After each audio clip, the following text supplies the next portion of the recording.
तो एपिसोड की स्टार्टिंग में वो जो बंदा होता है वो कहता है प्रेसिडेंट कि यहाँ पे ये जो इवेंट है ये भी ख़त्म होता है, सबको मिलते हैं बाय, और यहाँ पे बाहर भगा देता है और फिर कहता है फ्री अवैन क्या मैं तुम्हारा वक्त ले सकता हूँ। तो वो कहती है प्रेसिडेंट क्या हुआ, मैं आपके लिए क्या कर सकती हूँ। तो प्रेसिडेंट उससे कहते हैं, प्रेसिडेंट यहाँ पे फ्रिया से कहते हैं कि यहाँ पे उनके लिए हमने मतलब मिस्टर जी के लिए हमारी यूनिवर्सिटी में मतलब स्वागत करने के लिए तुम्हारी ज़रूरत पड़ेगी, जिससे तुम उनका स्वागत करो। तो ये बहुत एक अच्छी बात होगी क्योंकि वो हमारे काफ़ी ज़्यादा ऑनर गेस्ट है। तो यहाँ पे फ्रेया कहती है बट मैं इसी काम में कोई प्रोफेशनल नहीं हूँ। प्रेसिडेंट कहते हैं नहीं, तुम बहुत ज़्यादा इम्पोर्टेंट हो और वो भी बहुत ज़्यादा इम्पोर्टेंट है। मुझे पता है कि तुम बहुत एक अच्छी लड़की हो और तुम ये काम बहुत ज़्यादा अच्छे तरीके से कर लोगी और बहुत ज़्यादा अच्छे तरीके से संभाल लोगी।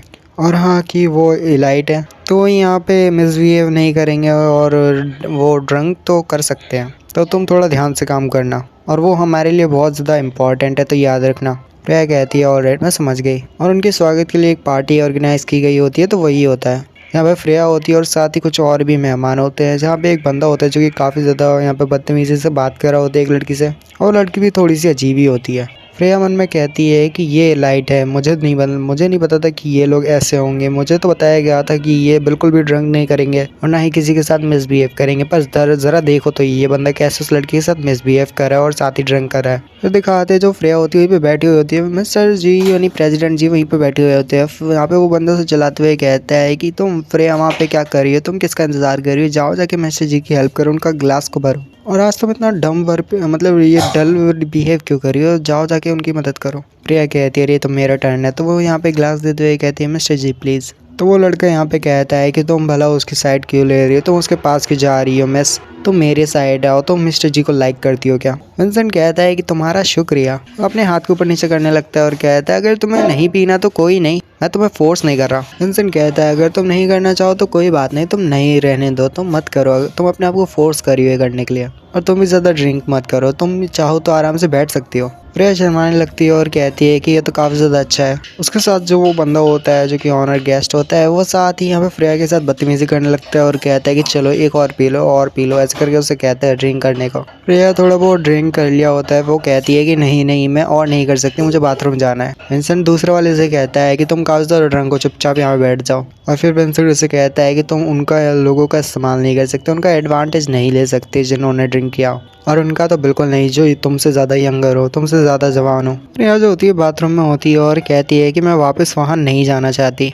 प्रिया फिर कहती है कि मुझे अब जाना ही होगा, मेरा हैंडबैग भी वहाँ पे है, मुझे यहाँ तक वेट करना होगा, कुछ भी करके ये सब संभालना होगा जब तक वो लोग वहाँ से चले नहीं जाते। फिर यहाँ पे विंसेंट उसके पीछे होता है और कहता है क्या तुम ठीक हो। तो वो फ्रेया उससे कहती है हाँ मैं ठीक हूँ, और वो शर्मा भी रही होती है। विंसेंट फ्रेया से कहता है अगर तुम जाना चाहती हो तो तुम जा सकती हो। फ्रेया कहती है हाँ बिल्कुल। फ्रेया उससे कहती है कि हाँ वो जाना चाहती है, और फ्रेया मन में सोच रही होती है पर एक्सपेक्टेशन पार्टी का क्या मतलब, ये मतलब स्वागत की पार्टी का क्या। फिर जो विंसेंट होता है फ्रेया से कहता है जाने से पहले कि फ्रेया एक सेकंड ज़रा रुकना, और फिर वो अपने पास से एक चीज़ निकालता है और कहता है कि ये तुम्हारा है क्यों है ना, तो ये लो, और फ्रेया उसको अपने पास रख लेती है। फिर थोड़ी देर बाद सीन शिफ्ट होता है और विंसेंट को दिखाते हैं जो कि फ्रेया से कहता है कि क्या तुम चल के जाना चाहती हो खुद से, तो रहने दो, तुम चाहो तो मैं तुम्हें राइड दे सकता हूँ। फ्रेया उससे कहती है नहीं मैं खुद चले जाऊंगी, और फिर वो ये कहते हैं फ्रेया उससे कहती है थैंक यू, आज के लिए शुक्रिया। और विंसेंट कहता है कोई बड़ी बात नहीं, और इसके साथ वो अपनी गाड़ी में बैठ के चला जाता है। फ्रेया उसी को जाते हुए देख रही होती है। फिर विंसेंट कहता है मतलब वही पास का सीन होता है, मतलब प्रेजेंट का सीन होता है जहाँ पे विंसेंट फ्रेया से कह रहा होता है जो कि गाड़ी में जा रहे होते हैं। विंसेंट कहता है फिर तुमने कहा था कि हम दोबारा कभी नहीं मिलेंगे है ना। फिर प्रेजेंट की फ्रेया कहती है कि हाँ मैंने यही कहा था क्योंकि हम दोनों में बहुत बड़ा गैप है। फिर विंसेंट कहता है और तुमने मेरी उस टाइम भी जान बचाई थी जब कार एक्सीडेंट हुआ था एज अ फेवर के तौर पे। और फ्रेया बताती है कि असल में वो जब वो अपने फ्रेंड्स के साथ पिकनिक पे गई थी या जा रही थी तब अचानक से उसने विंसेंट को ढूंढ लिया जो कि काफ़ी ज़्यादा सीरियसली इंजर्ड था। और वही ऊंची ऊंची पहाड़ी या वहीं पे मतलब फ्रेया जो कि अपने दोस्तों के साथ पिकनिक पे आई होती है वही सीन होता है, मतलब पास का एक सीन जहाँ पे फ्रेया और विंसेंट मिले थे जब विंसेंट का कार एक्सीडेंट हो गया था। उसकी दोस्त कहती है फ्रेया ज़रा यहाँ आओ, ज़रा यहाँ तो देखो। प्रिया कहती है तो ठीक है मैं आती हूँ। और वहाँ पे वो दोनों आपस में बातें कर रहे होते हैं कि तभी यहाँ पे अचानक से बूम की आवाज़ आती है। वो लड़की कहती है प्रिया के दोस्त की ये कैसा एक्सप्लोजन था, क्या वहाँ पे किसी कार का एक्सीडेंट हुआ है। तभी दिखाते अचानक से वहाँ पे धड़म धड़ुम करते हुए कोई गिरता है। फिर प्रिया कहती है कि ये इंसान तो बहुत ज़्यादा सीरियसली जख्मी है, ज़रा देखो तो उसका ब्लड कितना निकल रहा है उसके हेड से। प्रिया की दोस्त काफ़ी ज़्यादा घबरा जाती है और कहती है कि प्रिया उसके पास मत जाओ, ये तुम्हारे लिए ठीक नहीं होगा। हम उसके फेस को नहीं जानते ना इस इंसान को जानते हैं। अब ये मर भी चुका है,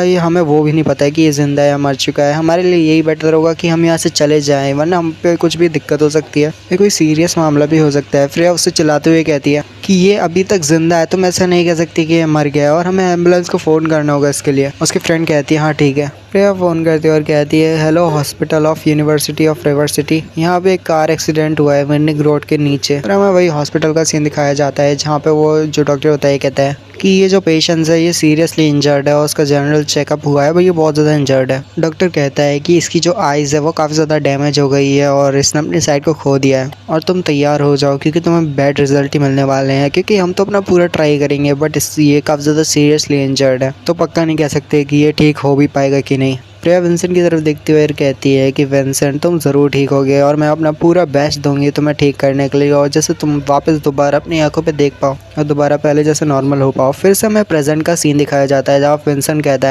कहता है कि तुमने मेरे को पहचान लिया था कि मैं वही जो तुम्हारी यूनिवर्सिटी में आया था, यूनिवर्सिटी ऑफ रिवर सिटी, तो तुमने मुझे पहचान लिया था तो इसलिए तुम मुझे बचाना चाहती थी कि है ना प्रिया। और प्रिया उसे कहती है मैं उस टाइम काफ़ी ज़्यादा काइंड थी और मैं बस तुम्हें ऐसे लिए बचाया था, ना कि ये तुम थे और मैंने तुम्हें पहचान लिया। ये बात कुछ भी नहीं थी, मैं बहुत ज़्यादा काइंड थी तो मैंने तुम्हारी हेल्प की थी।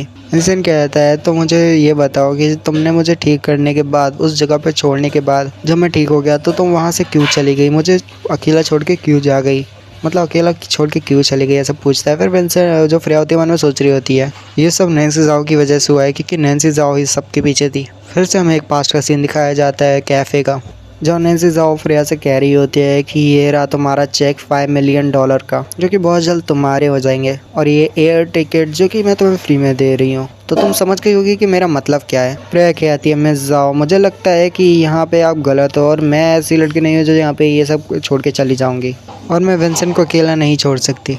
फिर वो यहाँ पे नैन्सी ज़ाओ को बाय करते हुए कहती है कि सॉरी मुझे जाना होगा। इसके साथ वो वहाँ से चली जाती है। नैन्सी ज़ाओ कहती है कि तुम्हारी हिम्मत कैसे हुई मुझे यहाँ पे मुंह पे मना करने की और मेरी बेइज्जत करने की। फिर फ्रेया को वही पास का सीन याद आता है जहाँ पे उसकी मॉम कह रही होती है कि फ्रेया पता नहीं तुम्हारे डैड को किसी ने यहाँ पे जानबूझ के किसी ने उसको हिट किया और यहाँ पे पता नहीं किसने उनके साथ ये हरकत की, पर अब वो ठीक से चल नहीं पाएंगे। और फ्रेया वहीं पे रो भी रही होती है प्रेजेंट में ये सब सारा सीन याद करके कि नैन्सी ज़ाओ ने उसके डैड के साथ ऐसा किया। वो बहुत ज़्यादा पागल हो चुकी है और वो विंसेंट के लिए सब कुछ करी है। फिर से वही पास्ट का सीन दिखाया जाता है जहाँ पे hospital of university of river city, जहाँ पे विंसेंट होता है, जहाँ पे एक्चुअली में फ्रेया हमारे विंसेंट को देखने के लिए आ रही होती है, जहाँ पे विंसेंट की पहली बार जब आँख ठीक होने वाली होती है, और एक्चुअली में फ्रेया उसको देखने के लिए भी आ रही होती है और कहती है मन में मैं दुआ करते हुए कि विंसेंट का ऑपरेशन एकदम अच्छा गया होगा और बहुत ज़्यादा वो ठीक हो गया होगा और अब वो देख भी पा रहा होगा, और जब विंसेंट ठीक हो जाएगा तो मैं फिर वापस अपनी जगह चले जाऊंगी और फिर वहाँ पे जाके अपने डैड की केयर करूंगी। और ऐसे करके वो कहती है और वो वहाँ से हॉस्पिटल जा रही होती है। बट तभी यहाँ पे कुछ गाड़ी में लोग उसका इंतज़ार कर रहे होते हैं। फिर दो लोग यहाँ पे आके जल्दी से फ्रेया को किडनैप कर लेते हैं।